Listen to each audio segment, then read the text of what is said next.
During my third year in college, I went to the local city library and I met a really cute girl. I approached her and we chatted a little. She claimed that she was single, so we exchanged email contact.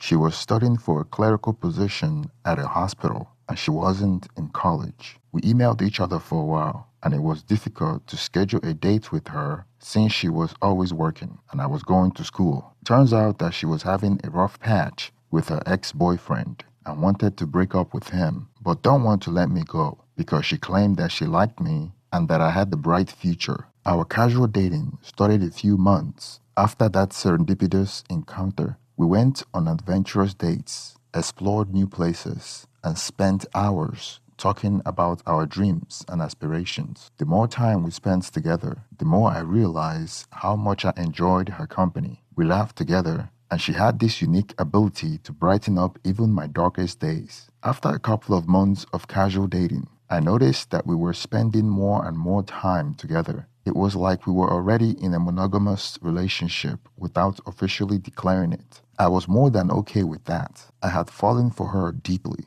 and I could sense she felt the same way about me. We both lived separately, but we already had plans to move in together once my current lease ended. It seemed like a natural progression for our relationship, and we were both excited about the prospect of living together. She claimed that she had kicked her ex-boyfriend out of her life after their relationship ended because he was a deadbeat, refusing to pay rent, and had multiple children from different women. Though it was concerning to hear about her past, I trusted her words and believed that she had made the right decision. However, as our relationship progressed, there were moments which I couldn't shake the feeling that she was hiding something. She would occasionally not answer her phone or take a long time to reply to my texts, which left me feeling frustrated and anxious. I tried to brush it off, thinking that maybe she was just busy or preoccupied with other things. But after days of hesitating, I finally mustered up the courage to ask her directly about what was going on.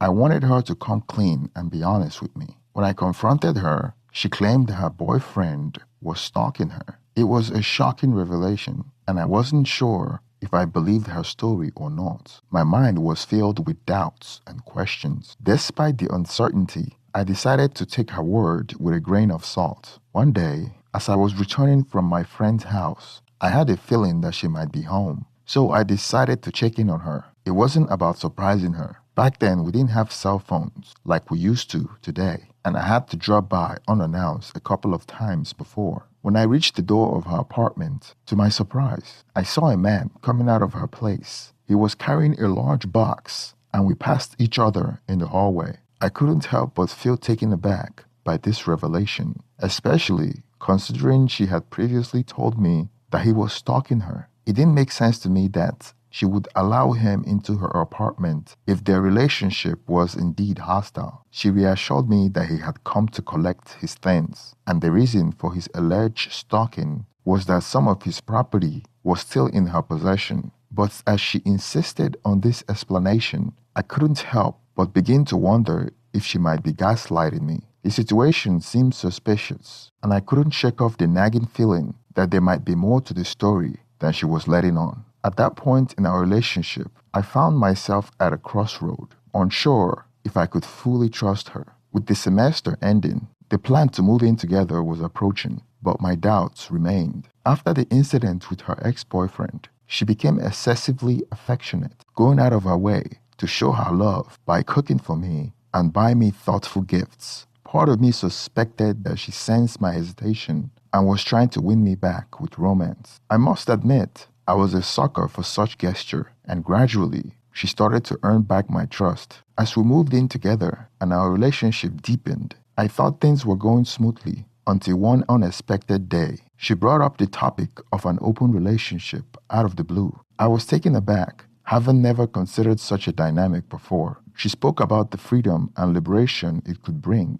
but I wasn't sure how to respond, so I remained silent, hoping that she would drop the subject. Little did I know that this was just the beginning of a revelation that would challenge my understanding of our relationship. During an intimate moment, she began expressing her desire about engaging in sexual encounter with multiple partners. It felt like a form of foreplay at the time, and I didn't think too much about it in the moment. However, after the passion subsided, her words lingered in my mind, and I couldn't shake the feeling that she might actually want to turn this fantasy into reality. The thought consumed me, and I found myself contemplating the implication of such proposition. I questioned whether our love and commitment were enough for her, and the idea of sharing her with someone else felt unsettling. I wasn't sure if I could go along with it, and the uncertainty gnawed at my emotions. This unexpected revelation left me torn and confused, unsure how to approach the situation.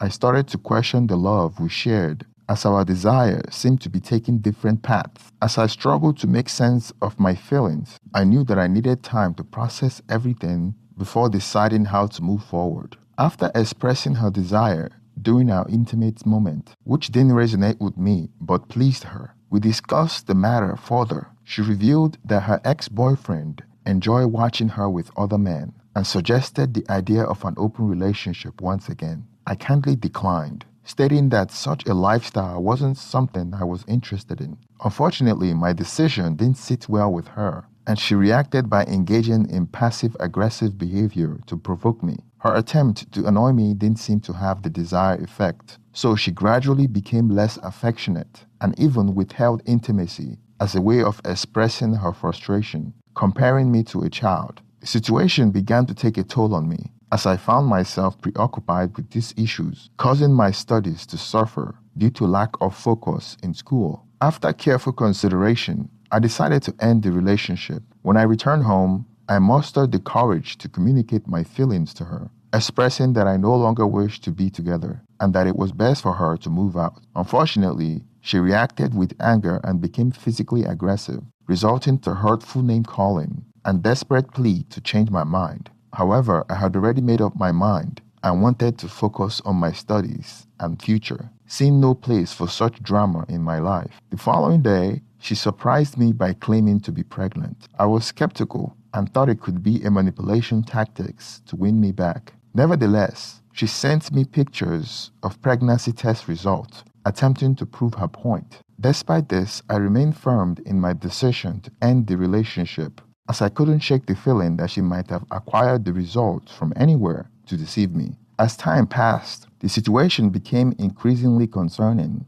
when 2 months later, she texted me to say that she had missed her period again. 4 months later, she sent me a picture of her baby bump. During this time, mutual friends informed me that they had seen her with other men, including her ex, leading me to consider the possibility that I might not be the father. However, I recalled that we had engaged in unprotected excess at the time of her pregnancy. Although I had a habit of not finishing inside her, despite being nervous, there's a chance that something might have slipped, adding to my uncertainty. Being in my final year in college and still quite young, I felt unsure about what to do. However, I knew that if the child was indeed mine, I would take responsibility and be a responsible father. Throughout the pregnancy, she vehemently insisted that the baby could only be mine, despite my lingering suspicion that she might have been involved with other men during our relationship.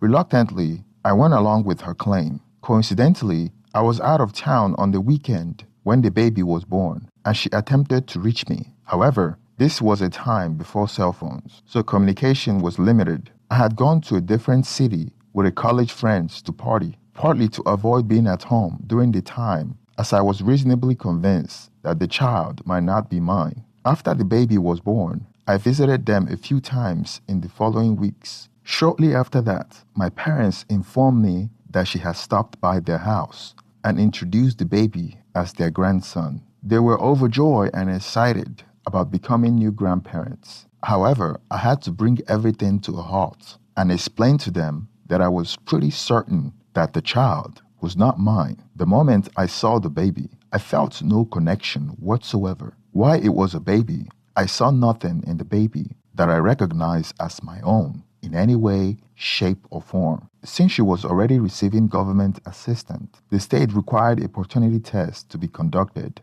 This is a standard procedure when someone is receiving state or government aid, example food stamp, as the need to identify the father to pursue child support. Given the situation, I decided it was best to go through with the paternity test and attend the appointment as scheduled. When the paternity test result came back, they showed that there was a less than a 1% chance that the child was mine. With this definitive proof, I made a clean break and never looked back. In the 2 times I saw her afterward, which have been more than 20 years ago now, she seemed almost tearful and she tried to apologize for what she had put me through back then. Through the grapevine, I found out who the actual father was, and it turned out to be her ex-boyfriend, the same one that she actually claimed was stalking her, the one I had even crossed paths with coming out of her apartment with some boxes. Unfortunately, he already had other children from different relationships and wasn't able to provide any support for them. Tragically, his poor health and drug issue